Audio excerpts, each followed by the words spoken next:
প্রণিপাত ব্যাস বিশাল বুদ্ধে ফুল্লার বিন্দায়ত পত্র নেত্র যেন দয়া ভারত তৈলপূর্ণ প্রজ্বালিত জ্ঞানময় প্রদীপ। পৃথিবী সম্বোধন করছেন ব্যাস বিশাল বুদ্ধে, বিশালা বুদ্ধি যস্য, যার বুদ্ধি বিশাল বুদ্ধি। সমস্ত মুনিদের যে মুনিগণ বেদ মন্ত্র স্মরণ করেছিলেন, সেই সমস্ত মন্ত্রকে সংগ্রহ করে বেদ সংকলন করা, চারি বেদ, উপনিষদ, বেদাঙ্গ, বেদান্ত দর্শন এবং বেদার্থ যাতে সহজে আমাদের কাছে উপলব্ধ হয়, তার জন্য মহাভারত এবং 18খানি পুরাণ। বিশাল মহাভারতে আবার পরিশিষ্ট হরিবংশ বিশাল এতগুলি কাজ করেছেন, তাই বিশাল বুদ্ধি হবে না। 18টা পর্ব মহাভারতে 1,10,000 শ্লোক, এইরকম 18টা পুরাণেরও বহু বহু শ্লোক, বিশাল বেদান্ত দর্শন। তাই নমস্তুতে ব্যাস, হে ব্যাসদেব তোমাকে নমস্কার জানাই। গ্রন্থকর্তা ব্যাসকে নমস্কার জানাচ্ছেন মঙ্গলাচরণে পূর্বে। নমস্তু, তোমাকে প্রণাম হই। বিশাল বুদ্ধি, কেমন সুন্দর একটা বিশেষণ দিলেন। ফুল্লার বিন্দায়ত পত্র নেত্র। অরবিন্দ মানে পদ্ম, ফুল্ল মানে প্রস্ফুটিত, আয়ত মানে বিস্তৃত, নেত্র মানে চোখ। পদ্মের পাপড়ি যেমন বিস্তৃত, ঠিক পদ্মের পাপড়ির মতন বিশাল নয়নকার ব্যাসদেবের কৃষ্ণ দৈবায়ন ব্যাস। আসল নাম কিন্তু কৃষ্ণ, দ্বীপে জন্মেছিলেন বলে তাকে বলা হয় দৈবায়ন। বেদকে ভাগ করেছিলেন বলে তার নাম বেদব্যাস। বেদকে বিস্তার করেছেন, ব্যাস মানে বিস্তার করা, সমাস মানে সংক্ষেপ করা, আর ব্যাস মানে বিস্তার করা। আমরা ছেলেদের সমাজ লিখতে দিই না, ব্যাস বাক্য সহ সমাজ নির্ণয় করা। তার মানে সমাজটা ছোট করা আছে, ওটা বড় করে দাও। তাহলে ব্যাস মানে বিস্তার করা, সমাজ মানে ছোট করা। তাহলে ব্যাসদেব কি করেছেন? বেদব্যাস, বেদকে বিস্তার করেছেন, তাই বেদব্যাস। নমস্তুতি ব্যাস বিশাল বুদ্ধে, তোমার বিশাল বুদ্ধি, হে বিশাল বুদ্ধি ব্যাসদেব তোমাকে নমস্কার জানাই। ফুল্লার বিন্দায়ত পত্র নেত্র, প্রস্ফুটিত পদ্ম ফুলের পাপড়ির মতন তোমার টানা টানা চোখ। যেন দয়া ভারত তৈলপূর্ণ প্রজ্বালিত জ্ঞানময় প্রদীপ। যেন মানে যাহার দ্বারা, দয়া সেই তোমার দ্বারা প্রজ্বালিত, প্রজ্বালিত হয়েছে কি জ্ঞানময় প্রদীপ। তুমি একটা জ্ঞানের প্রদীপ জ্বেলেছ, যেন দয়া প্রজ্বালিত জ্ঞানময় প্রদীপ। ভারত তৈলপূর্ণ, প্রদীপটা যাতে জ্বলে তা যদি কি করতে হয়? তেল দিতে হয়। তাহলে জ্ঞানের প্রদীপ কোনটা? গীতা হলো জ্ঞানের প্রদীপ। তা প্রদীপটা জ্বলবে কি করে? তেল না থাকলে জ্বলবে? কি তেল না? মহাভারত তৈল দিয়ে জ্ঞানের প্রদীপ জ্বেলে দিয়েছেন। প্রদীপ কি করে? আপনার ঘরটা একবারে ঘুটঘুটিয়ে অন্ধকার, আবার আপনি ছিলেন না 1 বছর 2 বছর ধরে বাড়িতে, ঘরে কপাটটা খুলতে তো ভয় লাগে, বাবা সাপ আছে না বিচ আছে কি জানি না বাবা, ঘরটা খুলতে ভয় লাগে। কিন্তু যেই একটা সুইচে টিপে দিলেন, লাইটটা জ্বলে গেল, তড়িৎ বাতি জ্বলে গেল, যেটা সঙ্গে সঙ্গে দেখবেন সাপ বিছে ওরা বেরিয়ে আসবে, অন্ধকারে জীব তো ওরা তাড়াতাড়ি থাকবে, আলো দেখলেই পালিয়ে আসবে, বাড়ি পালিয়ে আসবে। তেমনি আমার হৃদয় ঘরে কত সাপ কত বিছে আছে বলুন দেখি। হৃদয় ঘরটা ঘুট ঘুটে অন্ধকার, এক জন্মের নয় কোটি কোটি জন্মের অন্ধকার আছে আমার এই হৃদয় ঘরেতে। কত সাপ বিছে ঢুকে আছে, সেগুলো যাবে কি করে? বলেন গীতা জ্ঞানময় প্রদীপ, গীতা পাঠ করো, গীতা কথা শোনো, ওই হৃদয় ঘরে যে ঘুটঘুটে অন্ধকার সব দূর হয়ে যাবে। যত হিংস্র সাপ বিছে আছে সব বেরিয়ে আসবে। শুনিয়া গোবিন্দ আপনি লাভে সব, সিংহ রবে যথা করিগণ। শুনিয়া গোবিন্দ রব আপনি লাভে সব, সিংহ রবে যথা করিগণ। সিংহের গর্জন শুনলে কি হয়? হাতি সেখানে আর থাকে না। তেমনি কৃষ্ণ নাম যখন গীতার উচ্চারণ, গীতাতে উচ্চারিত হবে, বলে আমার হৃদয় গুহায় কত পাপ হাতি আছে। কৃষ্ণ নাম শোনার সঙ্গে সঙ্গে সব পাপ হাতি পলাবে, হৃদয় ঘর আলোকিত হয়ে যাবে। তাই তো গীতা পড়া, আমার হৃদয়ের ঘরটা আলোকিত হোক। কত পাপ জমে আছে, আমার হৃদয়টাকে মলিন করে রেখে দিয়েছে, অন্ধকার করে রেখে দিয়েছে। দূর করব কি করে? গীতা জননী কৃপা করে জ্ঞানের প্রদীপ, ভক্তির প্রদীপ জ্বালিয়ে আমার হৃদয়ের চিরকালের অন্ধকার দূর করে দিয়েছে মা। তাই তোমার চরণযুগল প্রণামে জানাই। অম্বতাম অনুসন্ধামি ভগবদ গীতে ভবদেশিনী। তুমি সংসারের শত্রু, কেন সংসারকে দেখো, সংসার তোমার সন্তানকে বিঘ্ন সৃষ্টি করে। সন্তানকে কত জ্বালা দেয়, তিতাব জ্বালা দেয়। তাই ভবদেশিনী, তাই তুমি সংসারকে শত্রু বলে মনে করো। তাই ভবদেশ হে জননী ভগবদ গীতে তুমি আমার মা, তোমার চরণ কমল নিত্য অনুধ্যান করি। 8টা পর্ব গতকাল বলেছিলাম, 3টে শতকে ভাগ। প্রথম 1 থেকে 6 শতক পর্যন্ত কর্মকাণ্ড, 7 থেকে 11 নাকি 12, 7 থেকে 12 হলো ভক্তি কাণ্ড, 13 থেকে 18 হলো জ্ঞান কাণ্ড। মাঝখানে ভক্তি মহারানী রয়েছে। ভক্তির আরম্ভ হয়ে 7ম অধ্যায় থেকে ভক্তির কথা। 7ম অধ্যায়ের নাম শুনেছে আগে প্রিয়া বলেছে, জ্ঞান ও বিজ্ঞান ও যোগ। প্রত্যেকটি নামের কি তাৎপর্য দেখুন। বললেন জ্ঞান মানে শাস্ত্র পড়ে গুরুর কাছে শুনে যে জ্ঞানটা হলো তাকে বলে জ্ঞান, শাস্ত্রের জ্ঞান। এবং গুরু মহাত্মার কাছে শোনা যে জ্ঞান, সে জ্ঞান। আর বিজ্ঞান বিশেষ জ্ঞান। বিজ্ঞানের ফলে কি অনুভূতি হয়। শুধু জ্ঞান হলে, জ্ঞানটা যখন আমার হৃদয়ে অনুভূত হবে তখন তার নাম হবে বিজ্ঞান। অর্থাৎ একদিকে জ্ঞান, আবার সঙ্গে সঙ্গে জ্ঞানের অনুভূতিটাও হৃদয়ে হবে। গীতা এমনই না, দেখুন ওষুধ দিচ্ছেন, আমার ওষুধটা খাইও দিচ্ছে। জগতে এমন ডাক্তার দেখেছেন যে ডাক্তার ওষুধটা প্রকৃতি খাইয়ে দেয়, কিন্তু এখন গীতার ভগবান ওষুধ দিয়েছেন, ওষুধটাও আমাদেরকে খাইয়ে দিচ্ছেন, যাতে আমাদের এই যে চিরকালের ব্যাধি, সেই ব্যাধি যেন দূর হয়ে যায়, তাপত্রয় যেন চিরকালের জন্য দূর হয়ে যায়।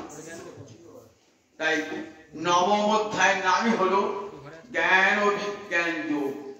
আর তারপরে 7ম অধ্যায়ের নাম হলো জ্ঞান বিজ্ঞান যোগ।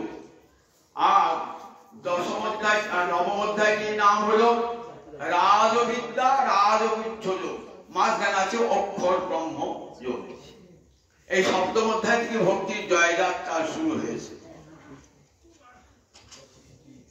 সপ্তম অধ্যায়ে আগে তিনি শুনেছেন তো পূজার কাছে বলেছেন, 4 প্রকার লোক আমাকে ভজে, আর্ত, জিজ্ঞাসু, অর্থার্থী আর জ্ঞানী। আর 4 প্রকার লোক ভজে, আর ভজে না 4 প্রকার লোক। 4 প্রকার লোক ভজে আর 4 প্রকার লোক ভজে না। আর যারা যারা ভজে না তাদের কথা বলবো। আগে দিন ঘুরে ফিরে কারা কারা ভজে?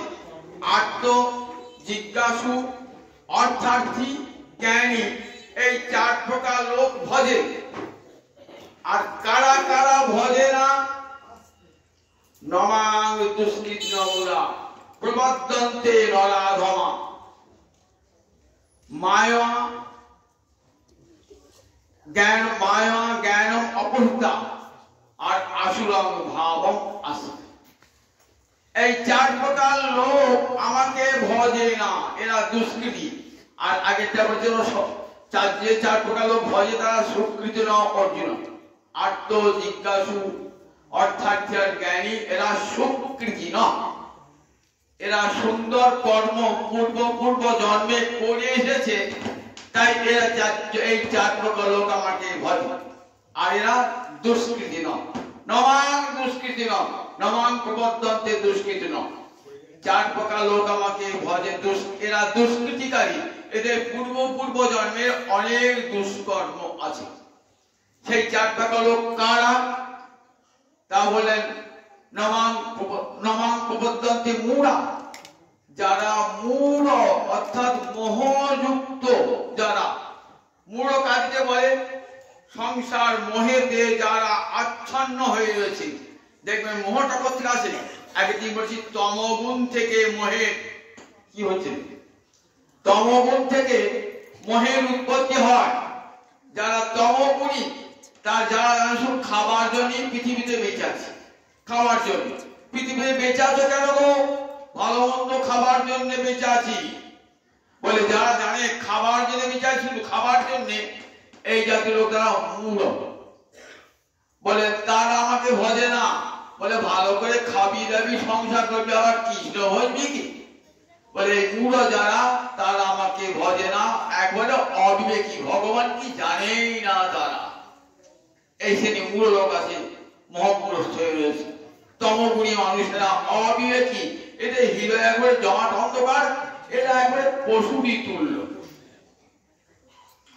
নরাধমা, মানুষ হয়ে জন্মিয়েছে, মানুষ হয়ে জন্মালে থেকে মানুষ হয় না। মানুষ নাম থাকে, মানুষ হয় না। 2 হাত 2 পা থাকলে মানুষ হয় না। পশু পাখি জন্মে থেকেই পশু পাখি, তরুলতা জন্মেই তরুলতা। কিন্তু মানুষ চেষ্টা করে মানুষ হয়। মনুষ্যত্ব চেষ্টা করে অর্জন করতে হয়, তবে মানুষ হয়। তাহলে এরা নরাধমা বলে এরা কি জানে? আহার নিদ্রা ভয় মৈথুনঞ্চ সামান্যমে তৎপশুমি নরানাম। তারা কি জানে? আহার, নিদ্রা, ভয় আর বংশ বিস্তার, এই 4টে ধর্ম ছাড়া এদের আর অন্য কোনো ধর্ম নাই। এরা নরেশু অধমা, এরা নরাধমা। মায়া অপূর্ত জ্ঞানা, আবার এক শ্রেণীর মানুষ আছে মায়া যাদের জ্ঞানটা অপহরণ করে নিয়েছে, চুরি করে নিয়েছে। মায়া কৃষ্ণ মায়া তাদেরকে মনটা কি করেছে? অপহরণ করে, যত ভগবানের দিকে মনটা যেতে দেয় নাই। কি রকম দেখুন, কৃষ্ণ ভুলি সেই জিহিবি অনাদি বহির্মুখ, অতএব মায়া তারে দেয় ভীষণ দুঃখ। প্রভু স্বর্গে উঠায়, প্রভু নরকে ডুবায়, দণ্ড জনে রাজা যেন নদীতে ডুবায়। কৃষ্ণ বহির্মুখ জগতে অসংখ্য। কেন? আমাদের উপনিষদে ঋষি বলেছেন যে দেখো, কলাঞ্চি খানি ব্যতিনৎস্বয়ং, আমাদের মুখগুলি সব ভোগ্য বিষয়ের দিকে জগতে, ভগবানের দিকে মুখ নাই। আমাদের মুখগুলো হচ্ছে কোন দিকে? আমাদের সমস্ত ইন্দ্রিয়গুলো কোন দিকে? না ভোগের দিকে রূপ রস শব্দ গন্ধ স্পর্শ এই পঞ্চ বিষয় ভোগ করবার জন্য আমাদের সব ইন্দ্রিয়গুলো পরাঙ্গমুখ ভগবতমুখী নয়। এই পরাঙ্গমুখ ইন্দ্রিয়কে গোবিন্দমুখী করেন কে? গুরুদেব এবং সাধু। পরাঙ্গমুখ ইন্দ্রিয়কে গোবিন্দমুখী করেন যারা গুরু কৃপা পায় নাই, যারা সাধু কৃপা জীবনে হয় নাই, তারা সব বহির্মুখ, তারা সংসার ভোগ করবার জন্য এসেছে।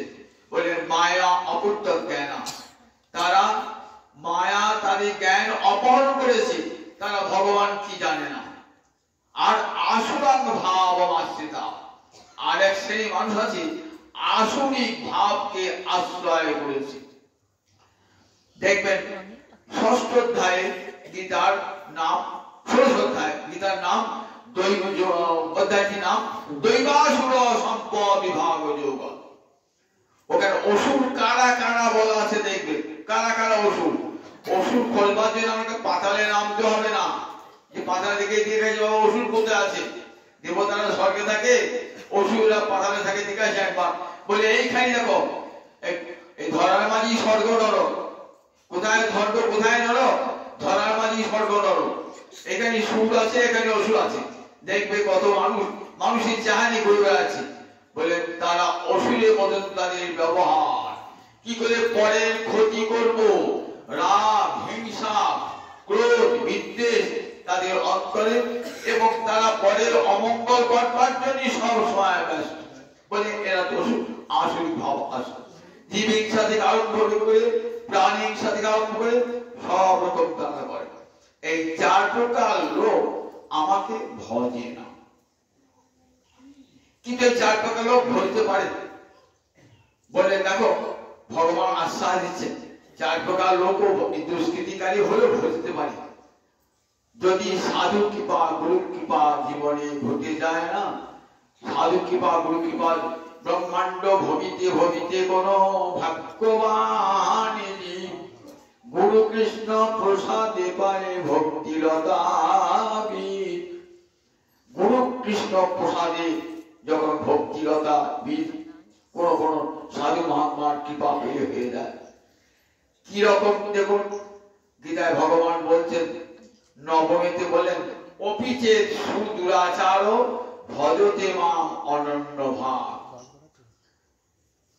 সাধুরেব সমন্তব্য সম্যক ব্যবসিত হিংস। কোথাও শুনেছেন যে দুরাচারী জ্ঞানী হয়, দুরাচারী কর্মী হয়, দুরাচারী যোগী হয়? কি দেখুন গীতা এমনই না। গীতা সবাই কি মা তো ছেলের দোষ ধরেন না, ছেলেটা পাগল খারাপ হয়ে গেছে নষ্ট হয়ে গেছে, তাকে সৎপথে আনতে হবে। সব মায়ে বাবা বাবার বাড়িতে খেলিয়ে দাও, আর মা বলে না না ওকে ভালো করে আনো না। মা কত ভালোবাসা দিয়ে স্নেহ দিয়ে তাকে আবার ঘরে ফিরিয়ে আনবার চেষ্টা করে। মায়ের মন আর বাবার মন দুরকম পৃথক হয়ে যায়। মা যে না ছেলেকে বাড়িতে খেলিয়ে দেবো, ওকে ভালো করে আমাকে ভালো করতে হবে। অপিচে সুদুরাচার হোক না, ও দুরাচার হোক না কেন, অপিচে শুদ্র ভজতে বা অনন্য ভাব।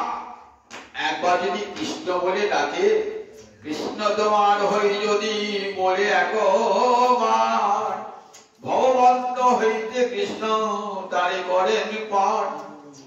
ওই দেখো পুতনা তো হিংসার প্রতি, হিংসা দিয়ে তার দেহটা গড়া। গোবিন্দ কি তাকে কৃপা করেন নাই? গোবিন্দকে এমন কৃপা করেছে যে কৃপাটা সাধুরাও পায় না, সাধুরাও পায় না। ওরা গোলকপতি দান করেছেন, দিতে গেলেন বিষ পেয়ে গেলেন অমৃত। এমন ভগবান যে বিষ দিলে অমৃত পাওয়া যায়। আচ্ছা বলুন দেখি জগতে এমন কোন ভগবান আছে যে বিষ দিলে অমৃত পাওয়া যায়? দেখাতে পারবেন বিষ দিলে অমৃত পাওয়া যায়? গোবিন্দময় এমন ভগবান যে বিষ দিলে আপনাকে অমৃত দেবে, বিষ দিলে অমৃত দেবে। পুতনা বিষ দিয়েছিল, ভগবান তাকে অমৃত দান করলেন। কোথায় নিয়ে গেলেন? গোলকে ধাত্রীগতি দান করলেন, মায়ের সমান গতি দান করলেন। তার হোক না সুদুরাচার হোক না, ক্ষতি নাই।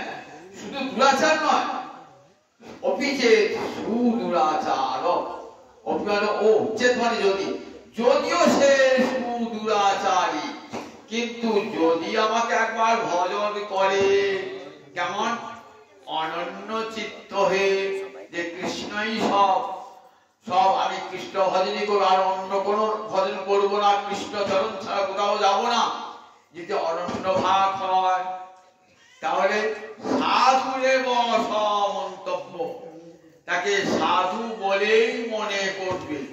সাধু বলে, সাধু মনে করবো লোকটা দুরাচারী, মদ খায়, মাতাল, গাঁজা, লম্পট, চোর, ডাকাত, বলে হ্যাঁ হ্যাঁ ওকে সাধু বলেই মনে করবে। আমি মনে করি, মন্তব্য বলেন ভগবানের রিমার্ক, ভগবান বলছে এটা আমার মন্তব্য, আমার মন্তব্য, তুই মনে করলি বা না করলি, আমি তো মনে করি, আমি তো মনে করি সে আমার ভক্ত।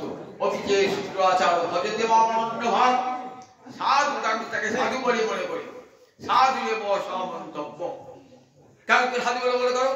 সম্যক ব্যবসিত হিস, সম্যক রূপে তার চিত্তটা আমাকে পর্যবসিত হয়েছে।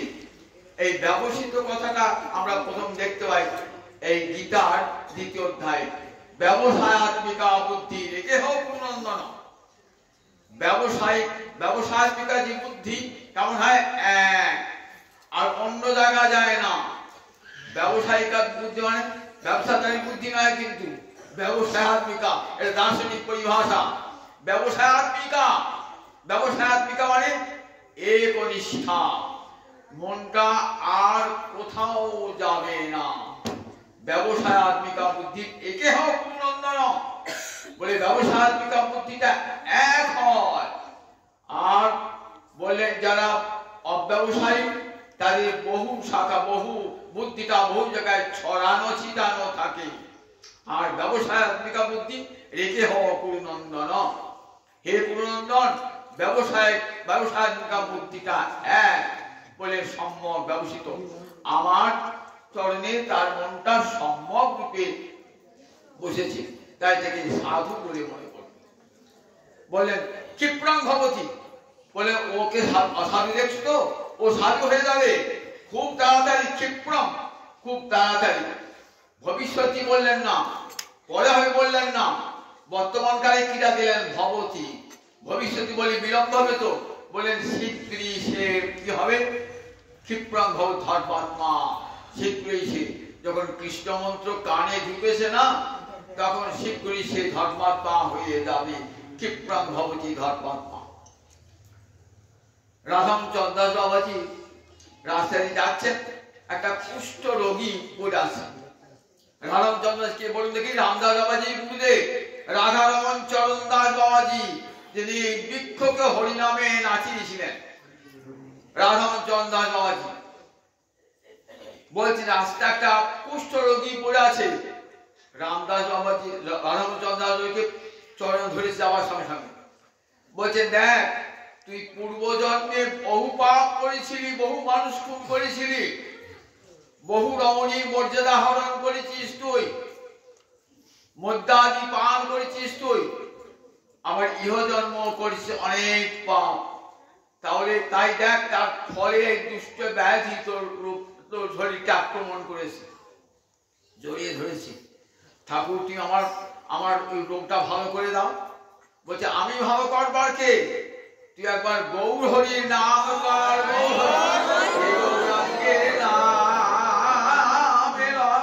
তার হয় প্রেমোদয়। নাম লইতে প্রেমে দা বয়সুধা, নাম লইতে প্রেম দান। এমন ঠাকুর দেখেছেন, কৃষ্ণের চেয়েও করুণা করে এসেছেন। নাম লইতে প্রেমে দেয় বয়সুধান, একবার যদি গৌর বলে নাম উচ্চারণ করেন, নামের সঙ্গে সঙ্গে প্রেম পাবে। বলে গৌর নাম কর, বজয় ভজনিতাই গৌর রাধে জপ হরে কৃষ্ণ হরে রাম, ভজনিতাই গৌর রাধে জপ হরে কৃষ্ণ হরে রাম। এই সংসার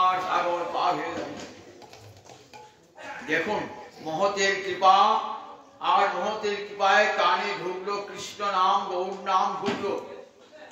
অতি অল্প দিনের মধ্যে কুষ্ঠ রোগ থেকে সে মুক্তি লাভ করলো। রাধন চন্দ্র তার গৃহে থেকে উৎসব করলেন, প্রসাদ ভোজন করলেন, সকলকে প্রসাদ ভোজন করালেন। সেই দুষ্ট লোকটা, কুষ্ঠ ব্যাধিগ্রস্ত লোকটি পরম ভক্তে পরিণত হয়ে গেল। সাধুর কৃপা আর সেই সঙ্গে ঢুকলো কৃষ্ণ নাম। আমরা জানি মহাপ্রভু যখন দক্ষিণ দেশ যাচ্ছে না, বাসুদেব কুষ্ঠী, সেই তার সারা অঙ্গ গলে পড়ছে, সবাই ঘেন্না করে তাকে, আর মহাপ্রভু তাকে আলিঙ্গন দান করেছিলেন, দিব্য দেহ লাভ হয়ে গেল বাসুদেব কুষ্ঠী। তাহলে কৃষ্ণ নামে, কৃষ্ণ করুণায় কি না হয় দেখো। বললেন দেখো, ও শীঘ্রই, ও ক্ষিপ্রাং ভব ধর্মাত্মা, শীঘ্রই ধর্মাত্মা হয়ে একটা রাস্তা দিয়ে কি করে না, বউ ছেড়ে যায়, আর একটা মাতাল কি করে ওই রাস্তা ছেড়ে একটা রাস্তার ধারে একটা বারান্দায় বসে গান কীর্তন করে, হরে কৃষ্ণ কীর্তন করে।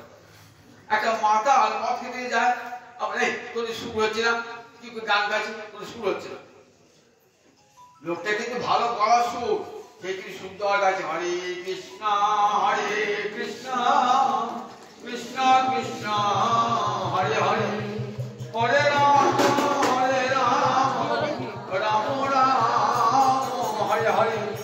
খুব মিষ্টি স্বর, লোকটা মাতাল বটে কিন্তু মিষ্টি স্বর। ক্লাবে ছেলেগুলো ভাবলে এই লোকটাকে দলে পেলে আমাদের দুটো পয়সা আয়, বলে আয় না আমাদের গান কর না, মদ খেয়ে গান কর। সে মদ খেয়ে যদি গান করতে আর মকল লাগছিল, করতে করতে নামের এমন স্বভাব না, কোথায় মদ খাওয়া সে ভুলে গেল, নামের এমন সত্যি, মদ খাওয়া ভুলে গেল। ওই ছেলেগুলো ধরে ফিরে, আবার ছেলেগুলো কেমন হয়ে গেল দেখুন, তারা বিভিন্ন লোকের বাড়িতে নাম সংকীর্তন দিতে লাগে। তাই দেখুন কৃষ্ণ নামের এমন মহামহিমা। তাই অপিচের শুদ্রাচার ভজতে মা অনন্য ভাব, অপিচের শুদ্রাচার, যদি শুদ্রাচার্য হয় কিন্তু যদি অনন্য ভাগ হয়, বুদ্ধি যদি সম্যক রূপে আমাদের বসে, ক্ষিপ্রাং ভবতি ধর্মাত্মা, তাহলে সে শীঘ্রই ধর্মাত্মা হবে। নামে ভক্ত বনস্পতি, ওই কুন্তীর নন্দন, তুমি জগতে প্রতিজ্ঞা করে বলো, আমার নাম যে একবার দিয়েছে না, তার আর ব্যর্থ হবে না। কৃষ্ণ তোমার হরি যদি বলে একবার, ভববন্ধ হইতে কৃষ্ণ তারে করেন পার, ভববন্ধ তাকে পার করে দেন। তাই গীতা মা জননী বলছেন, দেখো জগতে দুরাচারী হোক, লম্পট হোক, অসাধু হোক, দুষ্ট হোক না কেন, কৃষ্ণ নাম যদি একবার সে গ্রহণ করে, কৃষ্ণ চরণ আশ্রয় করে অনন্য চিত্তে, তার হৃদয়ের সব পাপ কালিমা দূর হয়ে যায়। মহানাগত ব্রহ্মচারী একটা উদাহরণ দিচ্ছেন। কার উদাহরণ দিচ্ছেন? উদাহরণটা দিচ্ছেন আমাদের বিজয় কৃষ্ণ গোস্বামী। বিজয় কৃষ্ণ গোস্বামী একটা গ্রন্থ থেকে, আমিও পড়েছি সদ্গুরু বলে গ্রন্থের নাম, সেখানে বিজয় কৃষ্ণ গোস্বামী দেখাচ্ছেন কৃষ্ণ নামে কত মহিমা। দেখছেন একটা লোক কৃষ্ণ নাম নিয়ে কৃষ্ণ মধ্যে দীক্ষা হয়েছে, মাতা ভেবেছে লোকে তাকে ঘৃণা করে, নিন্দা করে, বলে চিন্তা করিস না রে, ও শীঘ্রই ওর মাদলামি ছেড়ে দেবে, ও লাম্পটটা দিল সব দূর হয়ে যাবে, শীঘ্রই ও মহাত্মা হবে। জানিস কেমন করে হবে? তারপরে দেখ একটা বন দিয়ে একটা লোক যায়, দেখে বিরাট সাপ বেরোল। পরের দিন গেল, আমাদের সেই বিরাট একটা সিংহ গর্জন করতে করতে বেরোল। আবার পরের দিন গেল, একটা বাঘ বেরিয়ে এলো, গর্জন করতে করতে বাঘ বেরিয়ে এলো। তখন লোকটা ভাবছে, বাপ রে বাপ, এই বনেতে কতগুলো হিংস্র জন্তু আছে, দেখা যাক একবার। তখন কি করলো সেই লোকটা? পেট্রোল দিয়ে ঢেলে দিয়ে বনটা পুড়িয়ে, বনটা যে দাউ দাউ করে পুড়ছে না, আর সঙ্গে সঙ্গে যত বাঘ, সিংহ, হাতি আছে না, সব বেরিয়ে আসছে, ঘর থেকে বেরিয়ে আসছে। বনটা আর শূন্য হয়ে গেল, সমস্ত হিংস্র পশু সব হারিয়ে এলো। হিংস্র পশু একটা হিংস্র পশু নাই। ঠিক যেমনি কৃষ্ণমন্ত্র গুরুদেব দিয়েছেন না, আমরা হৃদয়ে মনে আগুন জ্বালিয়ে দিয়েছেন, আর থাকবে না, আর কোনো পাপ আপনার হৃদয়ে থাকবে না, সব পাপ হাতিয়ে আপনা আপনি বেরিয়ে আসবে। তাই কৃষ্ণ নামে এত মহামহিমা, কৃষ্ণ নামের এত মহামহিমা। বললেন অপিচে শুক্রাচার ভজতে মাম অনন্য ভাগ সাধু এব সম্মন্তব্য। তাকে সাধু বলে তার সমস্ত অহং মমত্ব দূর হয়ে যায়, গোবিন্দ চরণে সে শরণাগত হয়ে যায়। যতক্ষণ চিত্তে অহংকার না, ততক্ষণ পর্যন্ত ভগবত করুণা প্রবেশ করে না। অহংকার যে দূর হয়ে যায়, আমি আর কেউ নই, আমি গোবিন্দ চরণের দাস, এটি আনা বড় বড় কষ্টকর। এই অহংঅভিমান যায় না বলি আমরা পাপ পঙ্কে নিমজ্জিত হই। আমি কে যদি ভাবি আমি নিত্যকালে কৃষ্ণ দাস, এই বোধটা যদি আসে, তাহলে কৃষ্ণ সেবাই যে আমার জীবনের পরম ধর্ম, এই উপলব্ধি হয়। কিন্তু আমাদের সেই বোধটা আসে না। আমি দেহ, আমি ইন্দ্রিয়, আমি মন, আমি বুদ্ধি, আমি রাজা, আমি প্রজা, আমি উকিল, আমি হাকিম, আমি ডাক্তার, এই অহংকার গুলো মনের মধ্যে বাসা বাঁধে। এইগুলো মনের মধ্যে আমাদের পাপাদি সব অহংকার, এই পাপাদি সব হিংস্র জন্তুকে আশ্রয় দান করে। এই আমিত্ব দূর হবে যখন, দেখবেন আপনা আপনি ভগবানের কৃপা হবে। যতক্ষণ আমিত্বকে দূর করতে না পারছি, ততক্ষণ হরিভক্তি মহারানী প্রবেশ করে না। একটা কি করে আমিত্ব দূর করা যায় দেখুন। আমিত্ব দূর করলে যে ভগবানকে পাওয়া যায়, তার সাটা গল্প বলে বক্তব্য শেষ করি।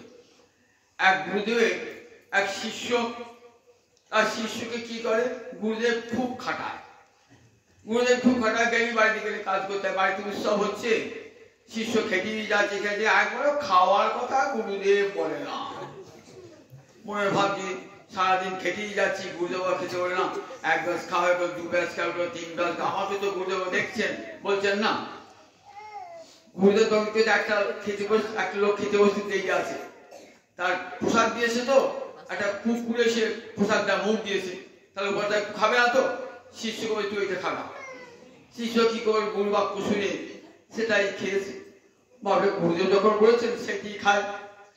মনে ভাবছেন গুরু যখন আমাকে ভালোবাসে না, এই বেঁচে থেকে কি লাভ, এই মনে করে সে নদীর ধারে ভাবছে আমি আজকে গঙ্গার জলে ঝাঁপ দিয়ে প্রাণ বিসর্জন করবো, যে আমার গুরু ভালোবাসে আমাকে, আর এই প্রাণটাই রাখবো না। এই বলে গঙ্গা জলে ঝাঁপ, জয় গুরু বলে ঝাঁপ দিয়েছে। ঝাঁপ দিয়ে দিয়েছে, যেখানে জল, এত জল একবারে কোথায় যেন চলে গেল জল। দেখলেন দুখানা সোনার ইট তুলে নিয়ে চলে এলেন, দুটো সোনার ইট তুলেছেন। মৃত্যু তো হলোই না, দুটো সোনার ইট। তখন ভাবলেন এই একটা ইট আবার গুরুদেবকে দেবো। গুরুদেবকে যে সোনার ইটটা যখন দিয়েছেন না, গুরু তখন প্রফুল্ল রকম। শিষ্য মানে সে সোনার ইট দিয়েছে একটা, তো কোথায় পেলি রে সোনার ইটটা, তা বলছে গঙ্গার জলে পেলাম। আচ্ছা গঙ্গার জলে ঝাঁপ দিয়েছিলি, কি বলে ঝাঁপ দিয়েছিলি? জয় গুরু বলে ঝাঁপ দিয়েছিলাম, সোনার ইটটা পেলাম। শিষ্য গুরুদেব ভাবছি আমি যদি ঝাঁপ দিতাম সোনার ইটটা তো পাবো। গুরুদেব দিয়েছেন, গুরুদেব কি বলছে, ও তো জয় গুরু বলেছে, আমি তোর গুরু, তাহলে আমি কি বলবো, জয় আমি। কোথায় এমন জলে ডুবে গুরুদেব চলে গেল। গুরুদেব আমিত্ব বিসর্জন দিতে পারেন নাই, শিষ্য আমিত্ব বিসর্জন জয় গুরু বলে দিয়েছেন। শিষ্য পেয়ে গেল ইট, আর গুরুদেবের করে যাবে, গুরুদেব একবার গঙ্গার গভীর জলে একবারে গুরুদেবের পতন হয়ে গেল। দেখুন এই আমিত্ব বোধটা যতক্ষণ থাকে না, অহংকার থাকে না। অহংকার বিমূঢ়াত্মা কর্তাহমিতি উন্নতি, অহংকারী বিমূঢ় চিত্ত হয়ে আমরা নিতাই পদ বাসরায়, অহংকারী মত্ত হইয়া নিতাই পদ বাসরিয়া।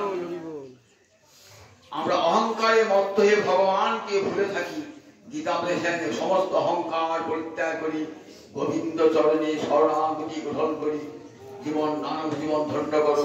তাই তো গীতা জয়ন্তী, গীতা দাস এসেছি। গীতা মা আমাদেরকে উপদেশ দান করবেন যে দেখো সব আমিত্ব ঘুচিয়ে গোবিন্দ চরণে সব আমিত্ব অর্পণ করে দাও। অনেক ভারী ভারী কথা শুনলেন তো, এইবার মিঠা পানে খিলি দিতে হবে, পরে মিঠা পানে খিলি একটা দিই।